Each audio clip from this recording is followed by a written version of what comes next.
안녕하세요. 성경 공부 5째 시간입니다. 함께 내용을 나누기 전에 동기부여 2번째 시간을 갖고자 합니다. 신앙생활을 하면서 느끼게 되는 것이지만 교회학교 교사의 롤모델은 언제나 주님이고 주님이어야 합니다. 하나님이신 주님은 인간의 몸을 입고 세상 가운데 오셨죠. 인카네이션이라고 이야기합니다. 그리고 그 주님은 제자들과 함께 생활하며 동고동락하셨습니다. 주님은 우리 인생에 대한 연약함을 잘 알고 계시고 제자들의 연약함도 알고 계셨습니다. 그럼에도 여전히 제자들에게 가르침과 교훈을 주고 있었고 때로는 그들로 하여금 스스로 생각하게 하며 깨달음을 주곤 하셨습니다.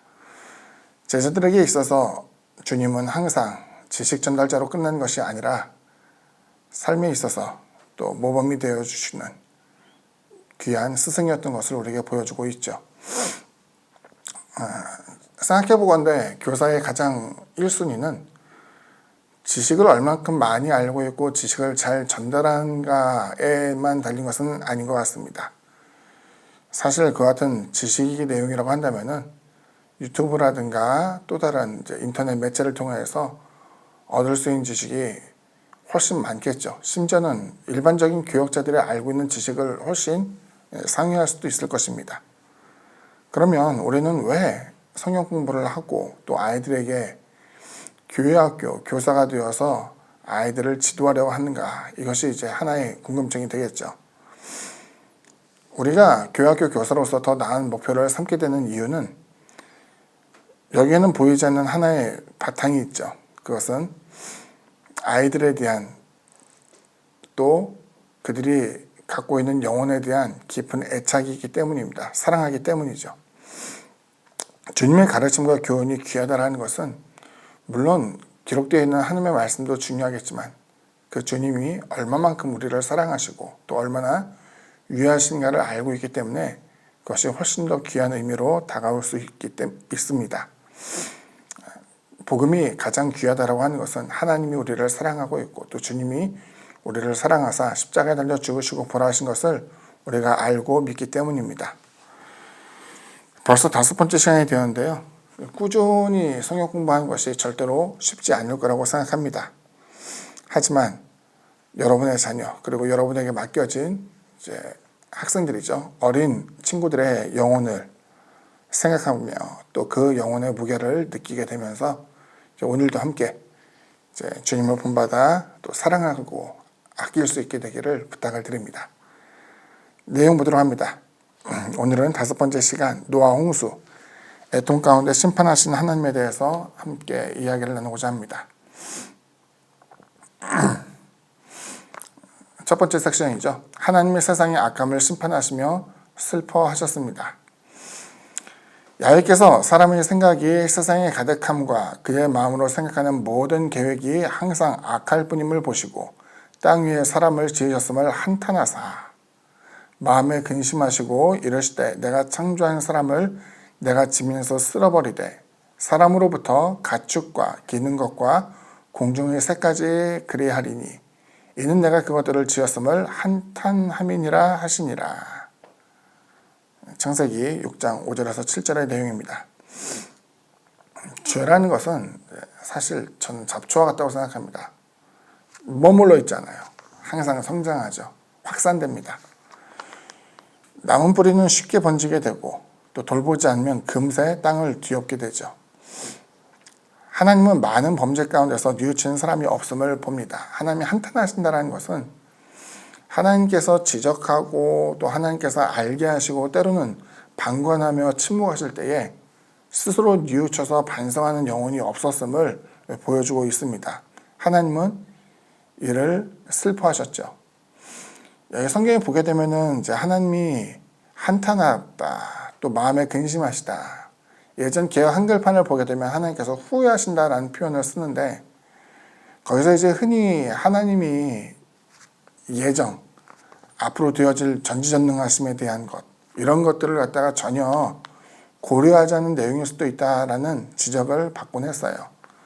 그래서 성경의 본문이 좀 바뀌었을지도 모르겠지만 여기 보게 되면 하나님께서는 사람이 타락할 것을 모르셨을까? 아셨다라는 것을 우리가 짐작할 수 있고, 그럼 왜 하나님께서 그때서야 비로소 슬퍼하시고 한탄하시는가 보게 되면은, 하나님께서는 사람에게 자유의지라는 것을 주셨는데, 그 자유의지에서 하나님께서 여기서 본 것은, 야, 차라리 이럴 바에는 내가 만들지 않았으면 좋겠다, 이런 뜻이 아니죠. 흔히 자녀들에 대해서 속이 상하거나 또 아이들이 지도할 때에 내 기대만큼 이루어지지 않을 때에는, 야, 내가 왜 너를 낳았을까, 이렇게 한탄하는 부모의 모습인데, 여기서 한탄이라는 것은 깊은 슬픔을 이야기하는 것이지, 정말 그래가지고 이 아이가 없었으면 좋겠다, 창조 이전의 시대로 돌아갔으면 좋겠다, 이런 것과는 좀 사뭇 거리가 멀다라는 것을 보여주고 있죠. 흔히 이제 우리가 하나님에 대해서 생각할 때, 하나님은 사랑의 하나님이냐 혹은 공의의 하나님, 좋은 표현으로서는 공의의 하나님이지만 또 다른 의미에서는 또 심판의 하나님에 대해서 또 언급할 수 있어요. 어떤 하나님을 믿느냐, 뭐 이런 질문을 종종 사람들이 하곤 하는데, 저는 사랑과 정의 혹은 공의라는 것은 양립할 수 있다고 생각해요. 하나님이 사랑이 많기 때문에 어떠한 심판도 내리지 않고 또 어떤 견책도 하지 않으며, 어떠한 사람들의 죄에 대해서 무조건적으로 포용을 베풀고 관용으로서 감싸주신 것이 아니라, 사랑하기 때문에 징계를 가하고, 사랑하기 때문에 처벌하며, 사랑하기 때문에 하나님의 심판을 보여줌으로 말미암아 그들이 가장 좋고 아름다운 모습으로 성장할 수 있는 것을 보여주고 있는 것이죠. 사랑의 하나님과 심판의 하나님은 서로 다른 분이 아니라는 것을 우리가 성경에서 발견해야만 합니다. 두 번째 섹션, 하나님이 의인의 가족에게 은총을 베푸셨습니다. 야훼께서 노아에게 이르시되 너와 내 온 집은 방주로 들어가라. 이 세대에서 내가 내 앞에 의로움을 내가 보았음이니라 이야기합니다. 사실 이제 교재에서 보게 되면 훨씬 긴 본문에 대해서 이야기를 하고 있는데, 하나님께서 노아를 택하시고 노아에게 방주 만들 것을 지시하시고 실제로 그 방주에 올라타고 또 정한 짐승, 부정한 짐승들을 태우는 장면이 나오게 됩니다. 온 인류의 심판을 앞두고 하나님은 노아의 가정을 구원코자 했습니다. 책의 내용을 보게 되니까 어떤 식으로 표현되냐면은, 하나님께서 일부의 악한 것을 보시고 일부를 하나님께서 심판하신다, 이렇게 표현되어 있는데, 사실은 이제 정반대죠. 노아의 가족 제외하고 모든 것을 쓸어버리기로 작정했기 때문에 하나님께서는 일부를 심판하신다는 것이 아니라 전체에 대한 심판 가운데서 그럼에도 불구하고 의로웠던 노아의 가정 하나를 택하사 하나님께서는 그들에게 구원을 베풀기를 작정하셨다, 이것을 볼 수가 있습니다. 여기 보게 되면은 노아에 대한 표현이 이제 의롭다라는 것은 죄가 없다, 이런 것을 이제 우리가 생각할 수 있는데, 성경에서 보면 의로운 사람에 대해서 성경에서는 다양한 사람들을 언급합니다. 의로운 사람, 노아도 그렇고, 이제 뒤에 보게 되면은 이제 욥기가 나오게 되는데, 욥에 대해서도 의롭다, 정직하다, 악에서 떠난 자다라는 표현을 쓰고 있고, 또 에스겔에 있는 내용을 보게 되면은 당대에 노아도 있고 또 다니엘도 있고 앞서 얘기했던 욥이 있다 할지라도 하나님께서 세상에 대한 사람들을 다 심판하시는데, 그 세 명 각각의 영혼만 구원할 것이다 라는 표현을 쓰면서, 그 의로움이라는 것이 하나님의 뜻에 완전히 부합하는, 또 하나님을 부르셨을 때에 깨끗하고 죄가 없는 상태라는 것을 우리가 짐작할 수 있겠죠. 그런데 성경에 보게 되면은 하나님께서는 인생 가운데 죄 없는 인생이 없다라고 이야기해요. 그러니까 흔히 죽음을 보지 않고 옮겨졌던 그 에녹에 대해서 이야기할 때에도 우리가 생각하기에는 정말 의롭고 깨끗하고 성결한 사람이니까 하나님께서 죽음을 보지 않고 옮겼겠다 생각하지만은, 인간의 육체 가운데 다 죄 가운데서 태어나서 죄와 함께 성장하고 죄성에 물들어져 있기 때문에 하나님 앞에 행실로서 죄 없는 사람은 없다라는 것을 우리가 짐작하게 되죠. 그러면 하나님께서는 의로움을 뭘 보면서 그것을 옳게 여기고 그 사람에 대해서 하나님께서는 의인이라고 판단하실까? 죄 없는 사람이 아니라 뉘우치는 사람, 항상 궤도를 하나님께로 다시 돌릴 수 있는 사람, 그리고 그렇기 때문에 하나님을 향한 같은 자기 연약함과 또 삶의 수정을 통해서 하나님께로부터 은총을 입은 사람이라는 것을, 은혜를 입은 사람이라는 것을 우리에게 보여주고 있죠. 성경에 보게 되면 하나님께서는 노아에게 방주를 만들 것을 명령합니다. 특이한 장면이 나오죠. 하나님께서 그 노아에게 가축들을 쌍으로 이렇게 방주에 태울 것을 명하시는데, 우리가 생각하기에는 정하고 깨끗한 것만을 생각하게 되겠지만 하나님께서는 정한 짐승 7쌍, 또 부정한 짐승에 대해서 2쌍씩을 방주에 태움으로 말미암아 그 하나님의 구원에 있어서 이것이 항상 좋은 것, 그리고 아름다운 것만으로 이루어진 것이 아님을 보여줍니다. 반대로 생각해 보면은 하나님의 섭리에 있어서 때로는 고난을 가하는, 위태롭게 하는 부정한 짐승이 있고 나쁘게 생각하는 것들도 있지만, 이것을 하나님께서는 함께 사랑하신다는 표현을 우리에게 보여주고 있어요. 나중에 이제 또 언급하게 될 내용입니다만, 요나서를 보게 되면 요나가 그 아수르에 쏟였던 니느웨를 찾아가서 이제 하나님의 심판을 전하라고 할 때에 하나님께서 아끼신 것은 이스라엘 민족만이 아니라 수많은 인명이 달려있는 그 아수르의 수도 니느웨라는 곳도 하나님께서는 사랑하시고, 그 육축에 있어서도 사람의 생명만을 귀하게 여기신 것이 아니라 짐승의 그와 같은 생명도 하나님께서 귀하게 여기시고 있다는 것을 보여주고 있죠. 마지막 섹션입니다. 하나님이 노아의 가족에게 사명을 위임하셨습니다.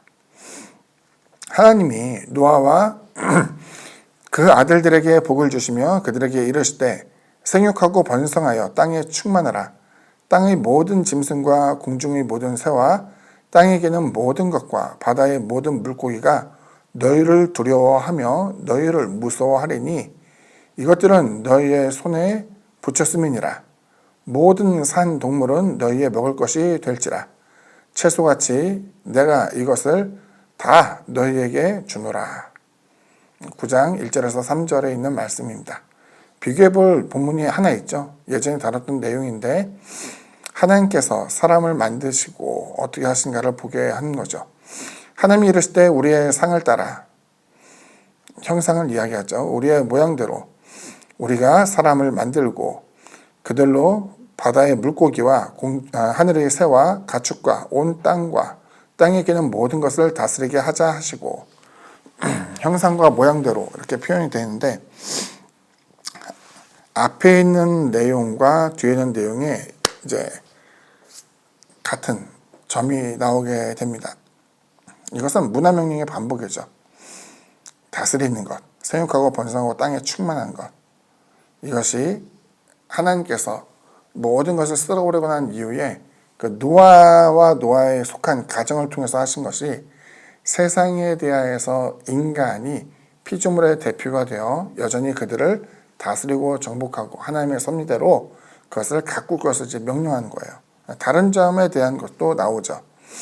채소와 더불어 모든 산 동물도 먹을 수 있게 되었다. 기제는 어떻게 되는가? 아담이라는 이름에서 우리가 생각할 수 있는 것처럼 흙에서부터 나왔다고 했잖아요. 흙에 있는 소산만을 먹게 되어 있었죠. 가인에 대해서 이제 우리가 이야기할 때 그 농사를 지었다라고 이야기하는데, 농사를 통해서 얻어지게 된 것은 이와 같이 사람이 먹을 수 있는 식물이었고, 여기 있는 본문을 생각해 본다면은 아벨을 통해서 얻게 되는, 양을 통해서 얻게 되는 것은 가죽 정도로만 이해가 될 뿐, 그 전에는 하나님께서 동물, 그 피로 흘리게 되는 그 같은 동물들에 대해서는 섭식을 못하도록 하신 것으로 이제 우리가 유추할 수 있습니다. 그 무지개 언약에 대해서 한번 생각해 볼 필요가 있는데, 무지개 언약은 하나님께서 이제 노아에게 말씀하시면서 또다시 내가 이 모든 피조물을 쓸어버린 것에 대해서 하나님께서 이것을 다시 반복하지 않겠다라는 같은 약속을 하는 장면이 나옵니다. 그리고 그 언약을 어떻게 세우냐면은 무지개를 보게 되면서 하나님께서 다시는 물로써 이 모든 지면을 쓸어버리지 않겠다, 이렇게 하는 장면이 나오죠. 질문이 있을 수 있겠죠. 목사님, 일본 같은 경우는 쓰나미도 있었고 또 우리가 생각하기에는 매번 태풍이 오게 되면서 비로 인한 피해가 극심한데 이것은 어떻게 됩니까? 지역적인 심판을 이야기하는 것이 아니라 인류에 대한 거의 대부분의 생명을 쓸어버리게 되는 그 같은 심판은 더 이상 반복되지 않을 것을 하나님께서 약속하신 장면이죠. 근데 여기 보게 되면 특이한 내용이 나와요. 하나님께서 이들에게 심판을 하려고 했던 의도는 죄가 확산되고 죄가 번창하게 되어서 사람의 행실과 그 여러 가지 일들이 옳지 않다는 것을 하나님께서 보았기 때문인데, 여기서는 그와 같은 사람의 행위에 따른 것이 아니라 행위가 어떻다 한들 하나님께서 무조건적으로 물의 심판을 통해서 그 노아의 홍수사건 같은 커다란 피해는 없을 것이다 라는 것을 다시 한번 보여주고 있는 내용이죠.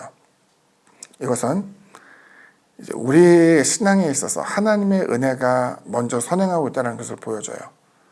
섹션 두 번째 보면 교재에서는 다루고 있는데 그 내용이 뭐냐면은 하나님의 은혜가 우리의 의로움보다 선행한다라는 거예요. 나중에 이제 그 예정론에 대해서 이제 이야기를 할 때 다루게 될 부분입니다만, 교재 자체는 이제 예정론에 대해서 따로 섹션이 나눠 있지 않으니까 잠깐 동안 설명을 할게요. 예정은 사실은 무서운 이야기예요. 구원받을 사람과 구원받지 못할 사람을 나누죠. 그래서 이제 그 예정론, 특히 칼빈의 예정론은 이중예언이라고 하는데, 이중예언의 뜻은 뭐냐면은 하나님께서 택할 사람은 택하고 버릴 사람은 버린다라는 거예요. 무섭죠. 택한 사람과 버리는 사람, 이것의 구분이 확정되어 있다면은 우리 전도할 이유가 없죠. 왜? 구원받을 만한 사람은 구원받으니까. 그렇지 못한 사람은 그렇지 못할 것이고, 또 행실에 있어서도 내가 어차피 구원을 받는다고 한다면 언젠가는 회개하고 돌이킬 것이기 때문에 죄를 짓는데 너무 용감한 거예요. 반대의 경우도 한번 생각해 볼까요? 내가 아무리 노력해도 구원받지 못한다고 한다면 어때요? 회개할 필요가 있을까요? 그렇지 않아요. 사람이 방종으로 치닫게 되는 것이죠. 그러면 이 예정을 통해서 원래 기대했던 것은 하나님 앞에 경건한 사람, 올바른 사람을 기대할 텐데, 실질적으로 예정에 대한 내용을 듣게 되면은 아유, 하나님이 택하든 혹은 나를 버리든 알아서 하시겠지. 나는 내가 원하는 대로 살란다. 이렇게 한 것은 원래 신앙에 있어서 좋은 취지와는 거리가 너무 멀다라는 거예요. 그럼 여기서 보여지게 되는 것, 그 낙관주의를 배격할 수 있는 것은 과연 무엇인가? 생각해 보면은 그 예정에 대해서 우리가 이렇게 얘기할 수 있어요. 하나님의 선하심. 하나님은 할 수 있는 대로 모든 사람이 구원받기를 원하신다. 주님의 십자가 사건은 믿는 사람들만을 위한 피 흘림이 아니라 모든 사람을 위한 피 흘림이 되었고, 주님의 복음을 듣고 입으로 시인하며 예수를 따르는 모든 사람들에게 하나님의 구원의 은혜가 선물로 줘요. 자, 여기서 중요한 것은 모든 사람을 위해서 주님께서 십자가에서 죽으시고 피를 흘리셨다는 사건이에요. 이걸 뭐라고 얘기하면 선행은총이라고 해요.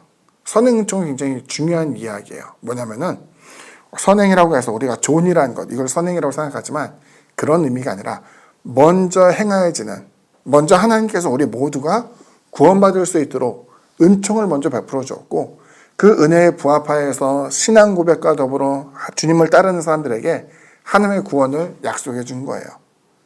무지개는 모든 사람에게 하나님의 은혜가 임할 수 있다는 것을 보여주고 있었고, 죄를 짓게 되면 비록 물의 심판은 없다 할지라도 그 사람의 영혼은 하나님 나라에 들어가지 못하며, 하나님께서 그럼에도 불구하고 그들에게 멸절이라는 심판은 물로써 내리지 않겠다라는 것을 약속해 주고 있는 내용이에요. 자, 이제 우리 모두는 하나님의 은혜를 입은 사람이에요. 물론 삶에 있어서 하나님, 내가 원하지 않는 일, 원치 않는 환경, 어려움도 있어요 라고 말할 수 있겠지만, 그 속에서 하나님께서는 여전히 무지개를 통하여서 그 언약을 삼고 있는 것을 보여주죠. 이것은 그냥 흔히 말하는 낙관주의와는 좀 달라요. 내가 뭘 해도 하나님은 나를 심판하지 않을 거야. 내가 악을 행해도 하나님께서는 나를 죄로서 추궁하지 않을 거야 라고 하는 낙관주의와는 엄연히 다르다는 것을 우리에게 보여주고 있습니다. 아마 이제 오늘 다뤘던 내용 중에 궁금한 게 많을 텐데, 이제 혹시 궁금한 것이 있으면 지난주와 또 이번 주 Q에 대한 내용을 합쳐서 다음 주에 함께 나누도록 하겠습니다. 수고 많으셨습니다. 감사합니다.